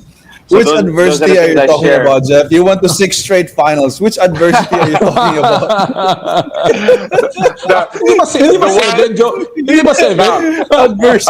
Adversity when you left. Okay. All right. Again, let me explain. I'm just joking. I'm just joking. Of course there was adversity. I did go to 6 straight championships, so spoiled. I'm just spoiled out of my mind. Those were the good times. What I meant, the adversity I meant was just taking 4 shots because JoJo's taking like 25 shots. Because I knew eventually when Jeff would blossom, I knew that my shots are gonna become less. All right, Joe. Of course, one of the very essential part of the Alaska success was the triangle offense of Coach Tim Cone. That was something that was not easy.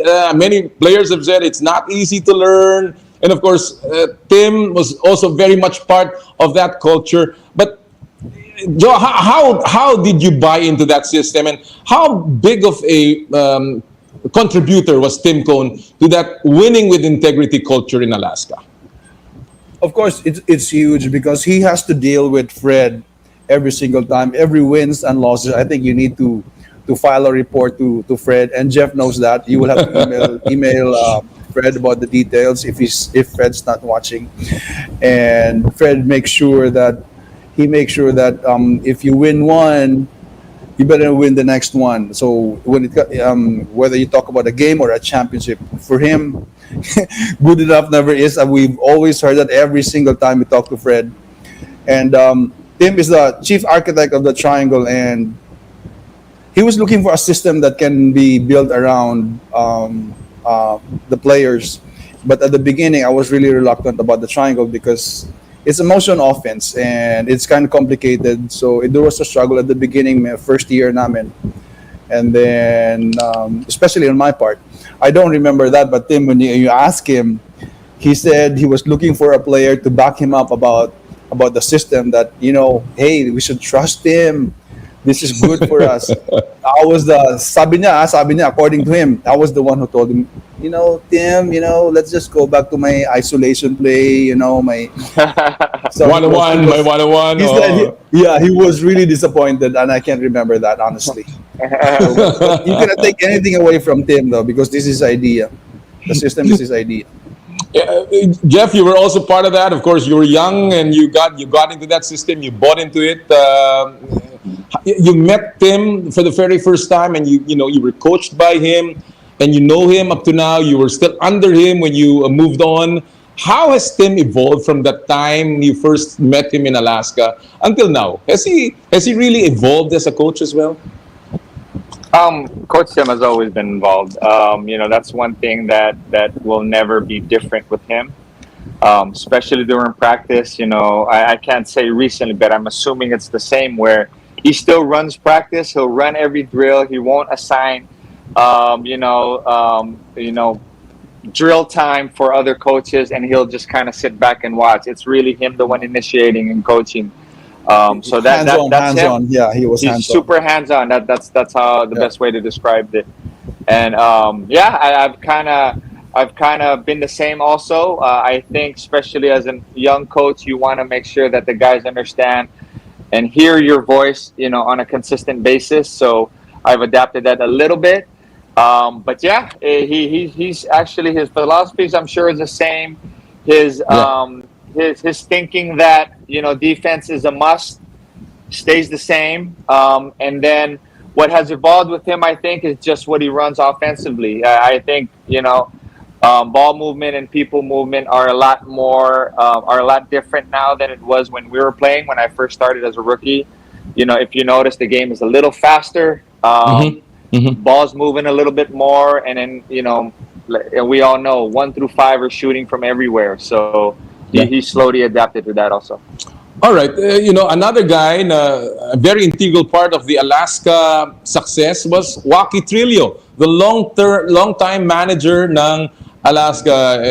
And Jeff, and Joe, obviously Waki's a very nice person, a very amiable person. How did Waki complement Tim and Fred and the entire team in terms of really building that culture in Alaska? I'll begin with you, Joe. For me, si Waki, Waki, parang he's very laid back. Alam mo na, so he's like, he's always smiling at you, when you're there, he greets you. He wants you to be comfortable. But unfortunately, I didn't have to deal with Waki because I had an agent. So with all my contracts with Alaska, I was always talking to my agent. Angeli Valenciano was the one talking to Waki and Fred. But of course, Waki, he's easy to get along with. He's not always mentioned with the success of Alaska, but you gotta include Waki there somehow, because he makes everybody click, and he's one of those guys that is so easy to get along with. But Jeff, it's like Waki is like the counterpoint, of a very strict Tim Cone or a very firm Fredo Itengsu. Is that accurate? I would say that I agree 100% with Joe. He's the in-between guy, that's for sure. We hear from Coach Tim on a daily basis because, again, he's the one coaching us and making sure that we're ready and prepared. Obviously, we don't have that direct line to Boss Fred, and we don't get to talk to him on a normal basis. So he's really that upper management, in between Coach Tim and Boss Fred that we can speak to. And Joe's right, easy to talk to. Always calling you guy and always smiling. All right. Well, With a beer in hand. Don't forget. He was the same. He was the same way. You know, Ubus, he's just walking for an hour, but Ubus, he was the same way when when I was there in the PBA board. Waki was always my favorite person. Guys, one thing that defined Alaska, of course, was this ultimate sacrifice that you guys did back in, of course, by that time, Jeff was no longer there, but in 1998, Joe, you were gunning for a second Grand Slam, and then Tim gets appointed. You get selected to the Centennial team, and after winning 2 conferences against Ron Jacobs, San Miguel Beer, you had to give it up. Medyo kinapos na talaga sa dulo. What does that tell us about Alaska when you look back at those days and that decision to really give it all up to the Philippine team? I know. For me, it was hard because I was 34 years old in 98. And I was selected to be in that team. And Jeff was there. I thought Jeff was going to be on my spot. And I actually asked him to leave me behind. I said, Jeff's already there. Like, he's the 13th man. And I'm 34, and you have young guys like Sila. Sila Verhel were there. Kenneth was there. Kenneth, sabi ko na, Tim, we already won the first 2 conferences. If I stay behind, at least we still got a shot because there were 2 imports. And I said, no, I want you to go with me. So, wala akong choice. I have to be there. Then when we were there, the story. It wasn't very. I'd say it was hard for me, and I know it was also hard for Jeff because he didn't play. But nonetheless, I was saying that 98, it would have been a sure Grand Slam. I think it was an easier Grand Slam compared to 96 because I think we were so much stronger in 98. We had Ken already, we had Rodney, malakas na yung team namin that time. So it was really a sacrifice, no offense to Jeff, but malakas pa rin yung team namin when Jeff left. Yeah. Kaya sayang. Well, talagang sayang. I mean, marami nagsasabi talaga that was a Grand Slam. But again, Fred Oitengsu showed not only his love for basketball, but his love for country, and of course Alaska had that ultimate sacrifice. What is the palpable difference that what you really feel as a difference between other organizations that you've started to serve, and of course the Alaska culture? Right. With the Alaska culture, we discuss and we talk always, and you feel it. You feel how family oriented the team is, and organization wise, management, they make you feel that way from day one, and it trickles down all the way down to the ball boys. That's pretty much the main difference that I notice. Being on other teams, a simple team dinner, we would just have the players there and the guys that you see every day at practice. But with Alaska, it's always, almost every time, we're always there with our wives or with our loved ones. If you're not married or you don't have a girlfriend, maybe you can bring your brother or your parent, one of your parents. But there's always a sense of feeling that the family is important. And that's one major difference I can say that's always been there.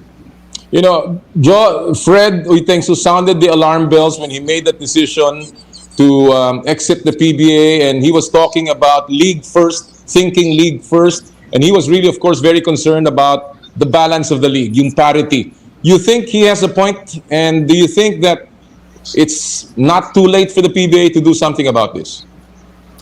It is not too late for the PBA to get that sense of balance in terms of parity in the league. It's not too late, but Fred has been sounding the alarm a long time already. And this is not the first time that we heard Fred about parity in the league, that somehow we got to balance the team so everybody has a chance to succeed and win. And I don't know, they were talking about if Fred's gonna be gone, and he is like, they call him the old guard. when he's going to be gone, even when he was there, nobody listened to him. So who are the governors going to listen to now? So I hope they would. I hope that they would, for the sake of the league, they would actually listen to Fred what he's saying about parity, about level playing field. Jeff, do you have the same concern? You know that Fred was always the lone voice in the wilderness, shouting, warning the PBA about this. Now that Alaska's gone, is this a concern among, I guess, people that work in the PBA? I really think it is a concern. So I do agree. Boss Fred, it's true. He's been kind of sounding off and making mention of this for a while now. And what you can appreciate by that and what you can respect with that is the fact that he's able to express that because he's executing that same way, that same style. So he's honest with his comments and his suggestions because he's also doing it the right way with his team. So, but I think it's going to take a lot of work home. I think the board really has to come together and focus in on the small details because the small details are starting to get big and I think it's hurting the league. But again, it starts with them making a decision. So I hope and pray they do. And we want to be able to see the PBA last another 50 years and have opportunities for everyone to experience what we've experienced, and that's being able to have the luxury of not only playing, but providing for your family, receiving bonuses, playing the game that you love, and at the same time winning. So hopefully everyone gets to experience that. Well, I have a few minutes left, and so let me ask you. First of all, Jeff, it's going to be an emotional conference for you. How difficult is it now? What is the mindset of the team going into this Governor's Cup, knowing that this is going to be the last conference, the last dance of Alaska? Right. Knowing that, just winning games and winning a championship is already difficult. So we understand how hard that is. Does this add to that? I think it does a little bit, but, it is what it is. So this is what I told the guys. I said, you know what? We don't know what's going to happen after this conference. There's uncertainty. There's an anxiety of not knowing what's going to happen to us. But we do have an opportunity right now to still play games and still strive for that same goal that we talked about before the conference, and that's to win our 15th championship. So why not, strive for it? Why not go for it? I mean, in the end, when we give our best and we're lucky enough to be able to be on top, then everyone looks good. So, my last point to them, was just to stay within the moment, just to live in a moment, right. Play in a moment. And right now it's really just focusing on what our next game is. Jo, may mga balita that there are already some very interested parties in so far as the Alaska franchise is concerned. Obviously the PBA will continue with or without Alaska, but will the PBA be the same again without Alaska? Considering how popular it was for the fans, and of course that independent voice that Alaska always had in the league. So if you take away Alaska from the 12 team, there's -1 already. Other than the MVP group and the San Miguel group, so ilan na lang yung naiiwan na independent teams, and I hope that there should be another team that's an independent team that will come in also to replace Alaska. That would be great. But Jeff, I hope you go deep in this conference, and I want to see your last game, whether it be in the playoffs or I don't know. Hopefully in the playoffs. I want to be there in the last game. I want to be there. I want to witness the last game of Alaska, and make sure you secure me tickets. That'll be emotional. It's going to be Thanks, different Joe. without Alaska. Yeah, it's going to be different without Alaska in the league already. I'm on the other side already. I'm out of Alaska, but yung sinasabi nga nila na you can take the man away from Alaska, but you cannot take the Alaska away from me. Parang saying na ganun, I'm always going to be an Alaska boy. I've been known to the player I am because I was with Alaska. Even though if I'm not already there, I'm not there. But they know that when people see me outside, they still relate me to connect me to the Alaska franchise. So it's gonna be really, really hard to see Alaska go. It'll be very emotional to see them play their last game, obviously. Jeff, before I let you go, what is the legacy? Like you never left, right? Yeah. Yeah. Jeff, what is the legacy that Alaska leaves behind when they leave the PBA?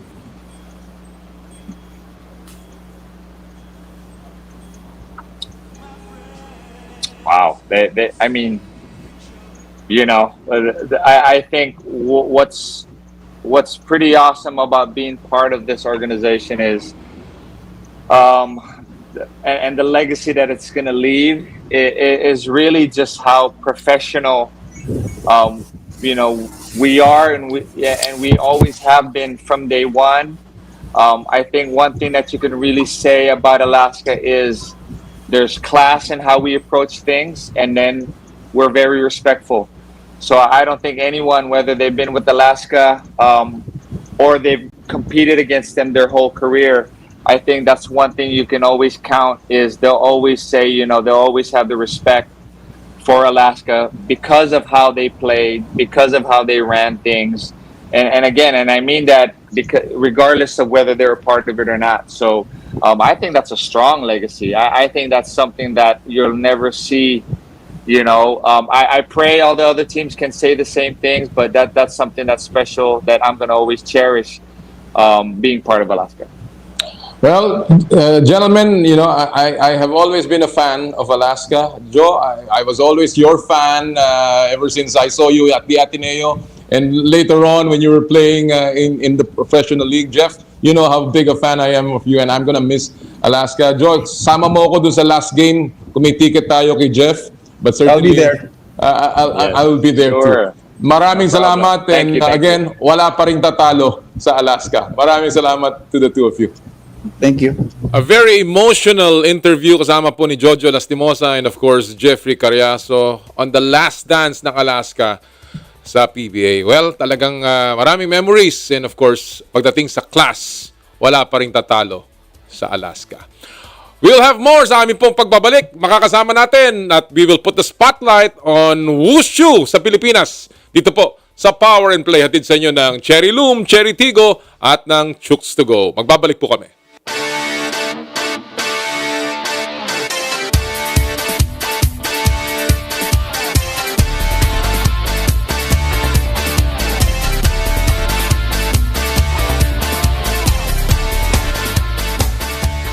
Basta man siya, di kailangan ng mamahaling panlaba. Sa surf, linis ay todo at aming best ever bango. Ang surf na gamit nyo na with our best ever bango. Sa surf, linis ay todo at aming best ever bango. Ang surf na gamit nyo, todo linis at aming best ever bango. New Surf with Active Clean with our best ever bango versus previous formulations. Todo linis na singgaling na mamahalin based on technical test versus Brand X powder on polyester. Ang surf na gamit nyo, todo linis at aming best ever bango. Eyes on the ice. That's capital ICE. For winter is coming to One Sports and One Sports Plus. Witness the exciting sports action in the Winter Olympic Games, Beijing 2022. High caliber teams and world-class athletes battle it out for Olympic glory in 109 events and 15 disciplines. Free ski aerials, ski jumping, ice hockey, snowboarding, just to name a few. Catch our very own Asa Miller as she competes in the Alpine skiing event with the hope of being the Filipina to bring home another coveted gold medal. Watch the Winter Olympic Games Beijing 2022. Stronger together on February 4 to 2022. Only on One Sports and One Sports Plus, the official broadcast partners. One Sports is Channel 59 on Sky Cable, Channel 6 on Signal TV, and Channel 41 on Free TV. One Sports Plus is on Satellite Channel 54 and on Signal Channel 91 SD and Channel 261 HD.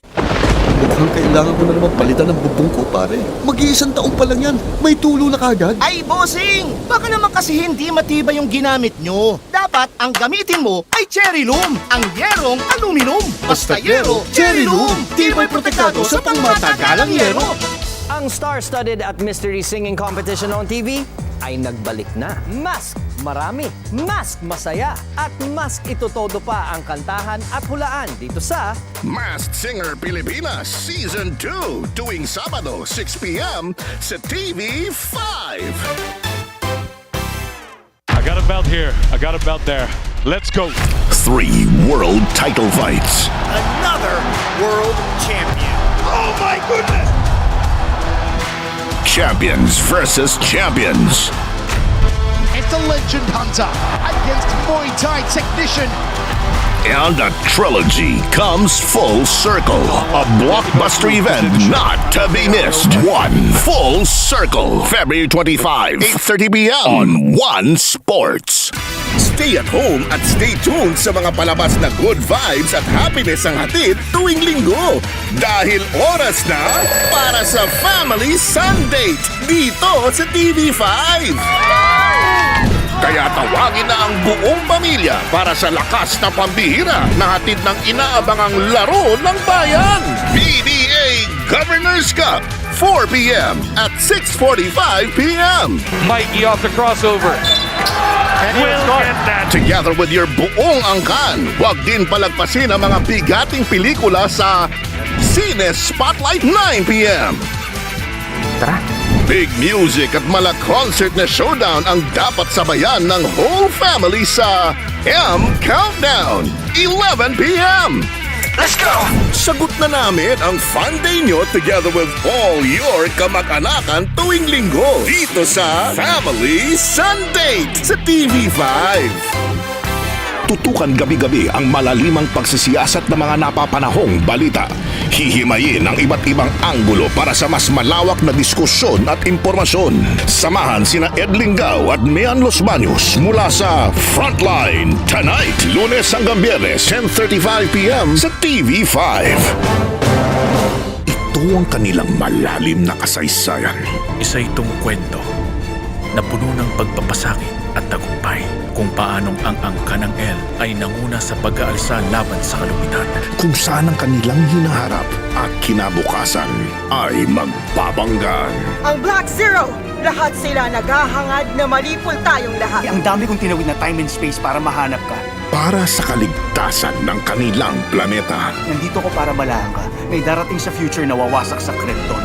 Para sa natatanging pag-asa. Sa pinanggalingan ko, ang apo mong naging pinakamagaling na hero sa universe. Pwede kong tapusin ang sinimulan ng lolo ko na hindi baliwala ang pagkamatay ng magulang ko. Krypton, Saturdays, 8:30 p.m. sa TV5.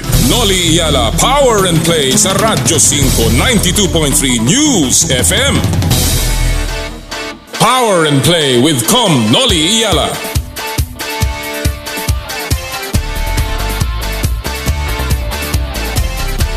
Sa ating pong patuloy na pagtutok sa mga NSA natin, yung mga sports associations po natin na lalaban para sa susunod na Southeast Asian Games sa Vietnam. Ngayon po ang ating ilalagay sa spotlight. Walang iba kundi ang Wushu Federation of the Philippines sa ating In the Spotlight.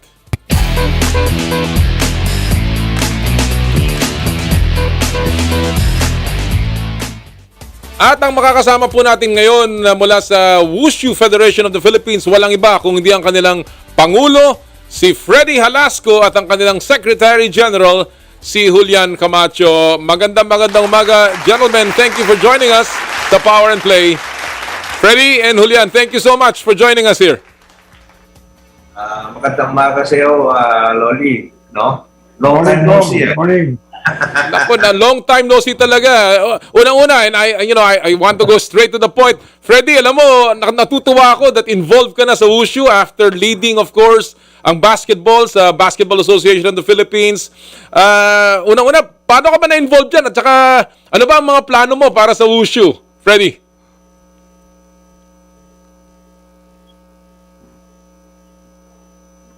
Hello, Freddy?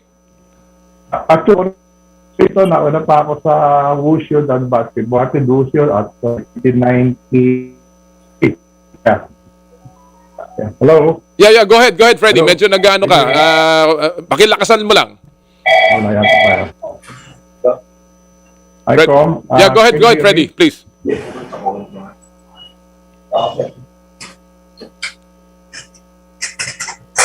Hello, Freddy? Balikan natin si Freddy. Tingnan natin muna si Sir Julian. Julian? Yes. Yes, okay. Well, alam natin na dumaan ang lahat ng sports sa pandemya. Kamusta ba ang naging impact ng pandemya sa grassroots at saka elite programs ng Wushu Federation of the Philippines? Well, talagang disaster, no? Actually, ano tawag dito? All the athletes have been went to their respective provinces early 2020s, ano? When pandemic start, ano? So, doon sila nakiinsayo sa mga bahay-bahay nila. Of course, you cannot compare to yung mga nakaparte sila sa Wushu gym na may nandiyan yung coach, ano? Na tututok sa kanila. But I think they're ready. Okay. No? All right. Freddy, are you with us now? Yeah. Okay, Freddy. Can you hear me, Tom? Oh, I can hear you. I can hear you very clearly, Sir Freddy. I just wanted to find out, ano ba ang mga plano mo ngayon na ikaw ang presidente ng WFP? Well, actually, wala namang masyadong except yung nangyayari dito sa pandemic sa atin lahat. In fact, as our Secretary General was saying, nag-self-practice lahat ng athletes namin. Ang problema nga, kailangan talaga makapag-practice na kami as a team. We're supposed to start the practice on the 15th, itong February. Unfortunately, may mga other requirements, so hindi maka-bubble practice pa yung mga athletes. But hopefully by next week, we could start the preparation for the Southeast Asian Games. All right. Medyo delayed late na, but we're just doing the best we could. Yung athlete nga, medyo low moral sila because sabi ko, wala tayong magagawa. Talagang lahat naman tayo nag-suffer, even yung other countries. But, well, actually, siguro, naiinip na talaga ang mga atleta dahil dito sa napakatagal na lockdown. Although, hopefully, sa pagbaba sa alert level 2 and maybe hopefully sa alert level 1, talaga mabigyan na tayo ng pagkakataon makapag-ensayo.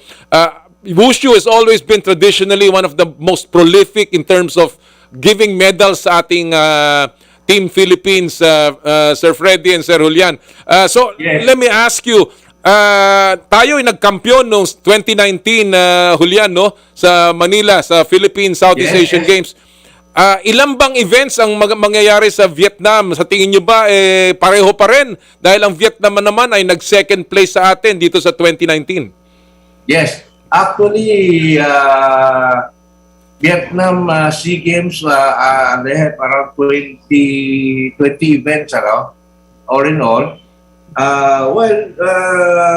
Yung last SEA Games natin sa Manila, we get 7 gold, actually, of course, kasi tayo ang host country. Kasi when you are the host country, you have the right to choose kung anong malakas na events ang mga atleta natin. So, ganun ang nangyayari, Of course, Vietnam will do the same, na pipiliin nila yung mga malalakas sa event nila, Well, for us, we'll just do our best na try to get as much as we can, Well, alam natin that kayo nga nanalo ng Wushu event dito sa Southeast Asian Games, 7 golds, 2 silvers, 1 bronze. Vietnam came in second, 3 golds, Freddy. How do you think we can top this particular performance natin sa Manila? Kaya ba natin malampasan ito? Can we obviously gain more sa darating na SEA Games? Ako, I'm very confident, except of course kasi we have our meeting regularly. ng mga officers, most especially our technical kasi mayroong bagong i-apply yung International Wushu Federation. Sabi ko nga, dapat hindi muna natin i-apply yung yung principle na yun.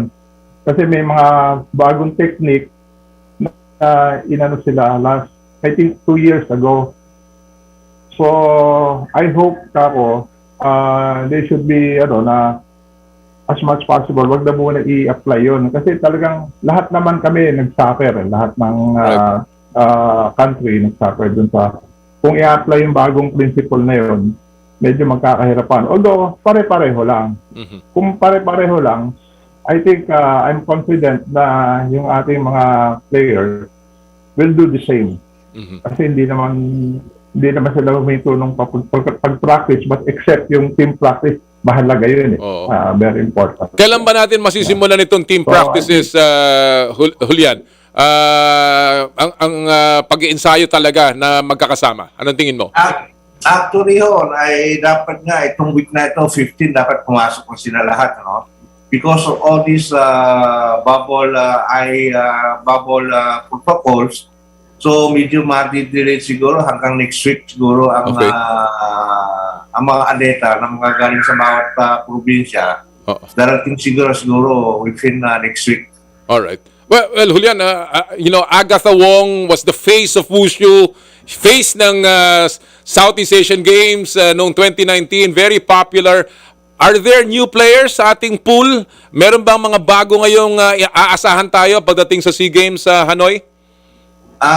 Not at this time, Ito mga atleta natin, puro mga medalist lahat ang pupunta sa Vietnam. Actually, before, when there is wala itong pandemic, 2 or 3 months before, pupunta kami sa China, buong team, Taolu team, went to China for training. Also, the Santa team also went to China for training. Also, they are not accepting any visitors at this moment. So, even their coaches cannot come out. Yung mga Chinese coach natin. We are trying very hard to bring at least 1 or 2 of the Chinese coach to come here in sa Wushu natin dito sa Pilipinas. Pero mga papers work from like we have to request DFA to write our consulate in China granting a special visa for them kasi they are not issuing any more mga working visa or tourist visa, So we are working on that, All right. Hopefully by end of this month makakarating at least 1 or 2. Sana nga.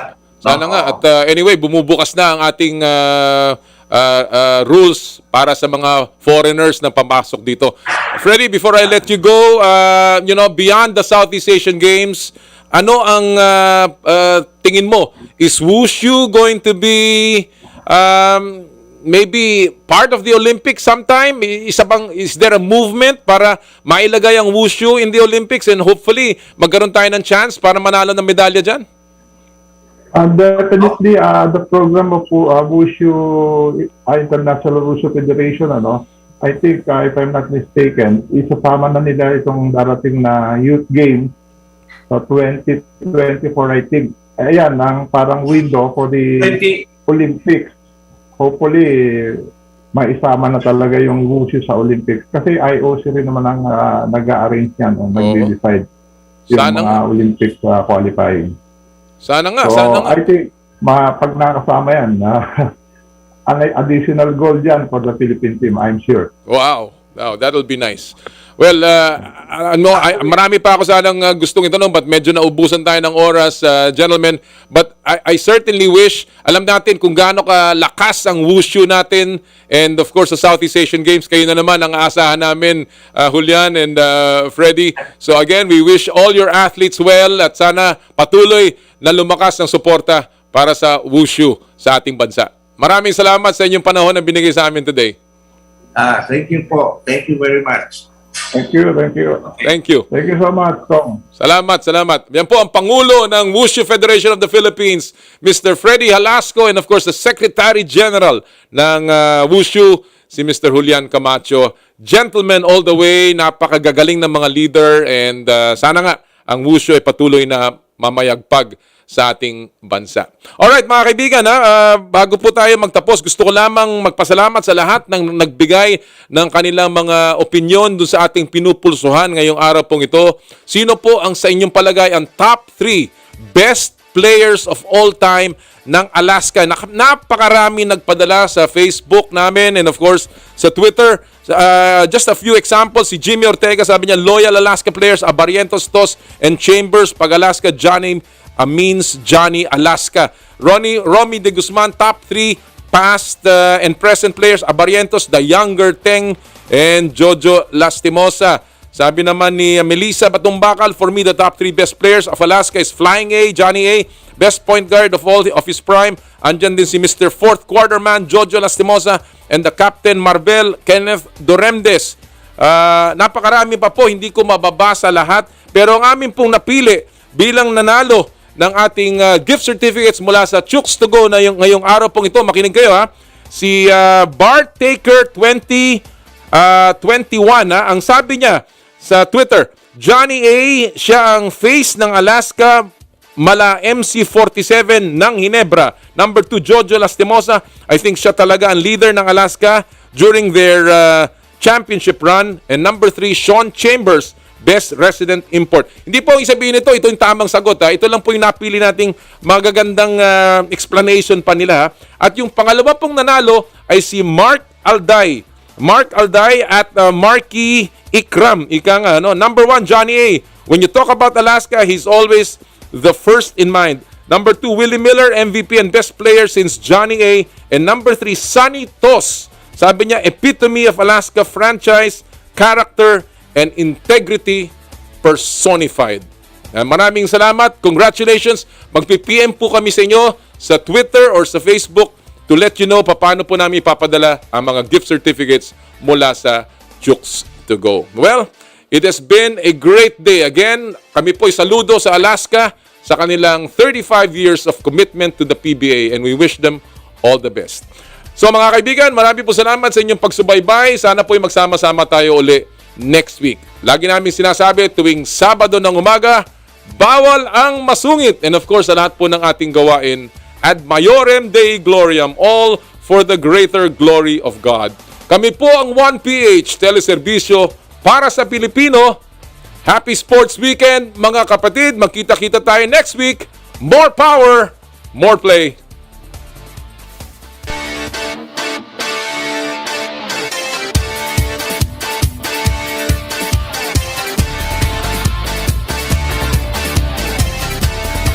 Sa kapwa ko Pilipino, ipagmalaki ang galing na meron tayo. Ilantad ang likas nating talento at magdala ng saya sa mundo. Sa harap ng pagsubok ay di susuko, para sa pangarap tayo'y porsigido. Koto kitang gilas na at pagpapatalo, ipagdiwang natin ang Pilipino. Yan ang Pinoy. Mula noon at hanggang ngayon, talento natin ang bida.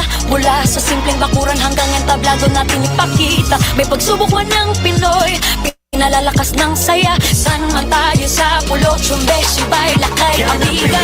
Sama-sama pakita ang galing natin katropa. Sa kapwa ko Pilipino.